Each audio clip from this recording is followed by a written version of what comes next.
semuanya, Assalamualaikum warahmatullahi wabarakatuh. Salam sehat, salam sejahtera, salam bahagia untuk kita semua.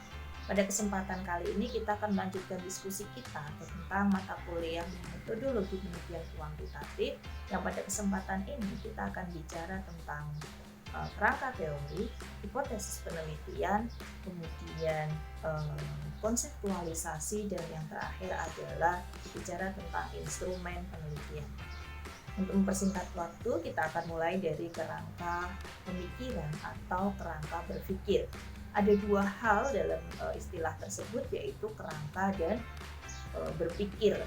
Yang pertama tentang kerangka. Kerangka itu apa? Kerangka itu berarti adalah desain, alur begitu. Bagaimana desain atau alur pikir kita pada tahapan pada saat proses kita akan melakukan penelitian. Di mana kita bisa membangun kerangka pikir itu tentu berawal dari pembicaraan-pembicaraan sebelumnya, yaitu berawal dari rumusan masalah, berawal dari teori, kemudian hipotesis yang akan kita buktikan di dalam penelitian ini. Jadi nanti di dalam kerangka pikir teman-teman harus membuat alur atau runutan gitu. Tahapannya apa? Dari mulai gitu ya, permasalahan yang dihadapi sampai nanti muncul hipotesis, bahkan nanti bisa memunculkan hasil dari apa yang ingin diteliti. Bentuknya apa begitu. Jadi bentuknya di dalam kerangka pikir ini nanti adalah sebuah bagan begitu. Kalian teman-teman harus membuat sebuah bagan yang di situ menunjukkan desain atau alur penelitian yang akan dilakukan. Oke, jadi seperti itu tentang kerangka pikir penelitian. Pada intinya bahwa kerangka berpikir itu menjadi gambaran gitu ya, seperti apa penelitian ini, bagaimana akan dilakukan, dan kira-kira hasilnya nanti seperti apa. Tuh ya, mudah-mudahan cukup bisa dimengerti, dipahami tentang apa itu kerangka berpikir. Apakah wajib di dalam sebuah penelitian kuantitatif? Iya.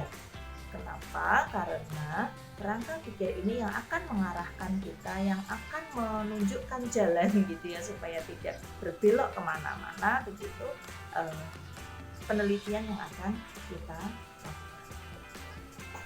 Oke, yang pertama sudah. Kemudian yang kedua tentang hipotesis. Apa itu hipotesis? Hipotesis adalah jawaban sementara atau dugaan awal dari rumusan masalah atau dari masalah yang sudah kita timbulkan.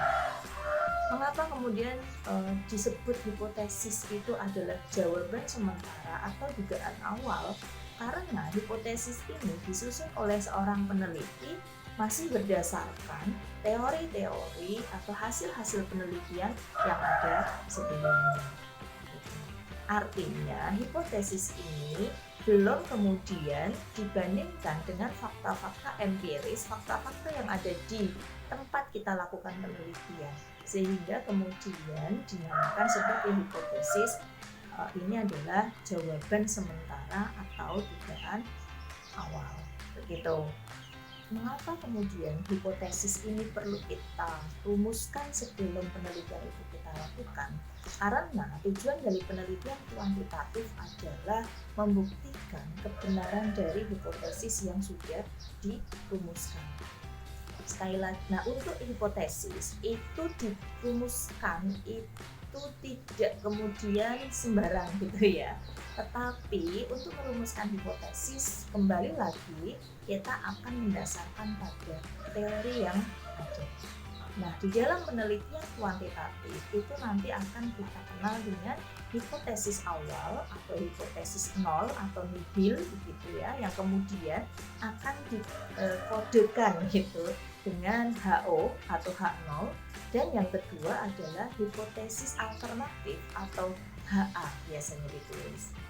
H0 atau hipotesis awal atau hipotesis nihil itu selalu disampaikan dalam bentuk kalimat negatif. Apa maksudnya? Gitu. Maksudnya adalah ketika kita punya variabel penelitian berkaitan dengan pola komunikasi organisasi gitu, maka di dalam hipotesis nolnya kita bisa membuat kalimatnya adalah tidak ada pengaruh pandemi COVID-19 terhadap pola komunikasi organisasi di Prodi Komunikasi Universitas Islam Indonesia. Itu hak nolnya. Maka hak alternatifnya atau HA-nya adalah terdapat pengaruh pandemi COVID-19 terhadap pola komunikasi organisasi di program studi komunikasi Universitas Islam Indonesia. Gitu. Jadi kata kuncinya ketika kita nanti membuat hipotesis yang pertama adalah kita tahu apa sebenarnya variabel yang ini kita teliti. Kemudian yang kedua, kita sudah menentukan teori apa yang akan kita gunakan di dalam penelitian yang kita lakukan. Nah, setelah kita mengetahui keduanya, maka kita akan merumuskan hipotesisnya, gitu. Ketika kita sudah punya hipotesis, gitu, ketika kita sudah merumuskannya di dalam sebuah kalimat dan juga nanti statistik dengan H0 sama dengan atau H0 tidak sama dengan atau H0 lebih besar, lebih kecil dan sebagainya. Gitu. Jadi nanti teman-teman gitu harus mencantumkan hipotesis di dalam penelitian kuantitatif.